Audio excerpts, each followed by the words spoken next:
Kiwi Ears is a new name in the IEM world. Until recently, they only had one model, the Orchestra, an IEM with 8 BA drivers. That's balanced armature for those new to IEMs, the kind of tiny speakers used primarily in hearing aids. The Orchestra is priced at, considering its design and performance, a reasonable $500, and well received by reviewers and users. The company is apparently the project of an engineer who has been in the business long enough to leave his mark on many well-known IEMs, and who is now developing his own line and following his own, shall we say, acoustic vision. In late 2022, Kiwi introduced the Cadenza, a single dynamic driver IEM that came in just above the horde of under $25 contenders at $35, and again is well received by many reviewers and users. And this year, the Orchestra Lite, as the name might hint, another 8 BA driver IEM modeled on the original Orchestra, but priced at $250 to compete more with the AFL Performer 5, and maybe even steal some thunder from the Moondrop Blessing series. I've seen many positive reviews of the Orchestra Lite, and is generally thought to perform well above its price point. Now their quartet has been released. Are you catching the naming convention here? Orchestra, Cadenza, Quartet, and the quartet, appropriately, has 4 drivers. The first units are already in the hands of end users now, as opposed to early reviewers, but the Kiwi Ears website and several online retailers still say it is in pre-order status. I bought a reservation for the first batch available at Linsole Audio and ordered mine on release day at a slight discount. After shipping from China, I've had them about a week now. The Kiwi Ears Quartet uses 2 dual magnetic titanium diaphragm dynamic drivers in an isobaric arrangement facing each other and phased to reinforce the bass to produce a quick, well-textured low end with no bleed into the mid-range. According to the Kiwi Ears website, the DDs cross over at 350 Hz to a custom-tuned BA to handle the mids and treble, and another custom-tuned BA as a tweeter to handle the extreme high end. You can read more about their innovative venting and passive tuning of the BAs on their website. The quartets also have 2 tuning switches on each earpiece, which do, in fact, offer 4 distinct tuning profiles, with more or less bass emphasis on one switch and more or less upper, mid, and low treble emphasis on the other. Most of my listening was done in the down-up switch position, which, according to the graphs I've seen, gives normal bass for the quartet and lifts the upper mids and lower trebles for a bit more detail and air on vocals and soprano instruments. And a shame on you, Kiwi Ears, for not providing any graphs or explanation of what the switches do, either on the box or in the instructions or even on your website. The quartets come with a nice case, an adequate cable, though still no 4.4mm balanced option. When will they ever learn? And 3 complete sets of silicone tips with slightly different bore sizes. I replaced the cable with one of my favorite Yukomo cables, and since none of the tips had a wide enough flare for my probably odd-shaped ears, I am using some of the magic red core tips I buy cheap from Amazon, or a mismatched set of KB Ears K7s, yellow and blue. I should say that the quartet has one of the larger shells of any IEM I own. It is deeply sculpted with a semi-custom shape, but it's also very tall. Those with small ears, or those who are considering using their quartets while, say, running, should be advised. Kiwi Ears, according to their website, set out to produce a bass-centric IEM with a flat mid-range and extended high-end. Do not hear bass-centric and think bass head. There is no bloat to the low end. It is not high-volume bass, pumped up and pushy, falling all over the mid-range. In fact, those looking for a bass head experience from the quartets will likely be disappointed, though they can get close by putting the bass emphasis switch in the up position. Bass-centric, at least to my ears, means that the dual dynamic drivers lay down a solid, quick, highly textured bass that acts as a foundation for the smooth, rich mids, both vocals, male and female, and instruments from cello to the high register of the violin and the full range of the piano. The richness of the sound comes, I think, from being able to hear the low harmonics, both bass and sub-bass, on every mid-range note, not overblown or exaggerated, nothing overshadowing, but at least to my ear, very natural, and nicely balanced by the high harmonics provided by the tweeter BA. Vocals are rich and engaging without being husky. I can appreciate both Alison Krauss and Robert Plant on Raising the Roof.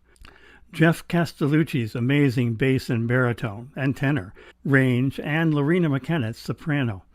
The cello on the quartet is resoundingly and unapologetically resonant. You can distinctly hear the undertones produced by the cello body behind the strings. Try any recording of Yo-Yo Ma or the new Haas album from the Haas sisters. Natalie's fiddling the cello style complements her fiddler sister Brittany's energetic fiddle perfectly. There is a new recording of Vivaldi cello concertos by Guy Fishman. The cello here is raw and authentic, mic'd close, and glorious in all its flaws and all its beauty. You can hear the wood. The piano, on a good close mic recording, sounds like you're standing right behind the piano bench. Listen to Vivaldi's Summer by the Brooklyn Duo from their Brooklyn Sessions 10 album. Or for both cello and piano, listen to Paint It Black on their Sessions 11 album, recorded in high definition. You can feel the low notes in the soles of your feet, so to speak, and then the piano rises up smoothly to and through middle C and up into the high registers.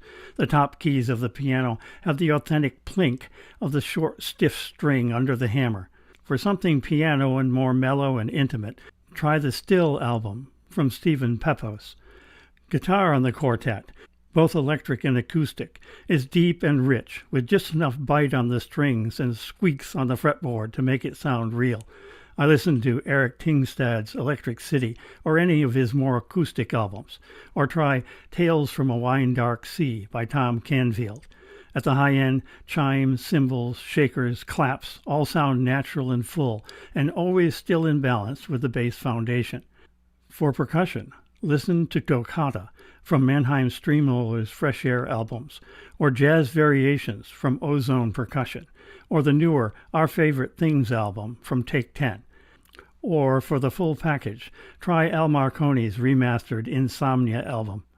The quartet has all the rumble, boom, punch, glide, flow, and shimmer that you could want, even for jazz.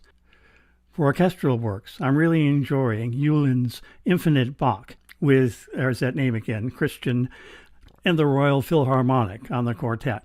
It is, honestly, hard to go back from any other IEM in my collection. Each has its own strengths, and with listening I recover my appreciation. But on first listen after the quartet, every one of them sounds just a little bit impoverished, just a little limp compared to the more robust quartet. Myself, I would not call the quartet bass-centric, though it's a catchy phrase. That might imply that the mid-range, or treble, or both, are less important, less well-tuned, or less enjoyable, and that is definitely not the case. I find vocals and soprano instruments to be totally satisfying on the quartet, engagingly so, captivatingly so, addictively so, and as I say, it's hard to go back to either a more neutral or even a more V-shaped IEM. The quartets provide, to my ear, a near-perfect balance between the solid bass, black coffee and cream foundation and the ripe, rich, fine wine mid-range, with a sparkle of iced lemon mint tea on top to keep your ears awake, maybe even with seltzer. Though the soundstage is not as wide or deep as my current leader in that area, the CVJ Me, it's not narrow either. It is spacious and has good dimensionality and depth. Imaging, on the other hand, is every bit as good as the Me, which is the only other IEM that lets me hear the physical separation between Alison Krauss and Robert Plant on the harmonies on Going Where the Lonely Go. And while the details are a bit sharper maybe on the Lecture S12 Pro, they are enjoyably present and accounted for on the quartet, certainly as well resolved as the Eiffel Performer 5s. I love detail and resolution. That sense of space and instrument placement is always something I enjoy and listen for in recorded music, and I find the quartet to be completely satisfying. One thing I did learn from my careful listening for the BA timbre or harshness that bothered one reviewer is that the quartets are unusually sensitive to the source. If the recording is not well done, if there's any harshness in the recording itself, the quartet does nothing to mask it, and may even bring it to the surface where you cannot help but hear it. Given good recordings, however, there is nothing, at least to my 75-year-old ears, to fault about the way the quartet presents them. This same sensitivity makes the quartets bring out the differences between organic, musical, and digital, analytical sounding DACs more than any other IEM I own. Comparisons? I have a couple of IEMs in roughly the same price category and bracketing the quartet's $109 price. Most obvious is the Let Shure X Giz Audio Galileo at exactly the same price. The Galileo relies on a single liquid silicone dynamic driver with 1 BA and is noticeably lighter on the bass and more forward in the mids. The mids still sound the most natural of any IEM I own, but the quartet is close behind. And again, because of the bass foundation, there is no doubt that the quartet sounds richer, fuller, more robust overall than the Galileo, and it provides more sparkle in the high end. I listened to the Simgot EA500 quite a bit for this comparison, hoping to identify what that reviewer was calling BA timbre by comparing the quartet to an IEM with no BAs. The Simgot sounds great at its price. It would actually sound good at twice its price. And it's an IEM that I could listen to all day. But overall, I far prefer the richer, fuller sound of the quartet. I've mentioned the CVJ Me a couple of times already. The Me is just a little over half the price of the quartet. We're talking a $50 difference here, not $200 or $300, and has the same dynamic driver 2BA configuration, though with a single dual magnetic dynamic driver. Nothing I've heard equals the May's soundstage and instrument placement, but overall again, it's just not as rich or full-sounding as the quartet, though especially at its price, it's close enough to emphasize what a bargain the Me is if you can only stretch to $60. Then, at over twice the price, you might expect the AFL Performer 5 to easily outperform the quartet, but at least to my ear, it's much closer than you might expect. In fact, I find myself enjoying the quartet just as much, if not more, than the Performer 5. If you go by which one I pick up of an evening for some easy listening, then the quartet is winning out these past few days. I think the quartet is another example, as the Performer 5 was a year ago, of how often the price of sound barrier is being broken today. To me, the quartet provides such a satisfying experience of music that I would find it hard to justify spending more, and that's a lot to say of a $109 IEM. And I think maybe I should register breaking the price of sound barrier as a copyrighted phrase right now, today, or someone better known than I am will probably steal it.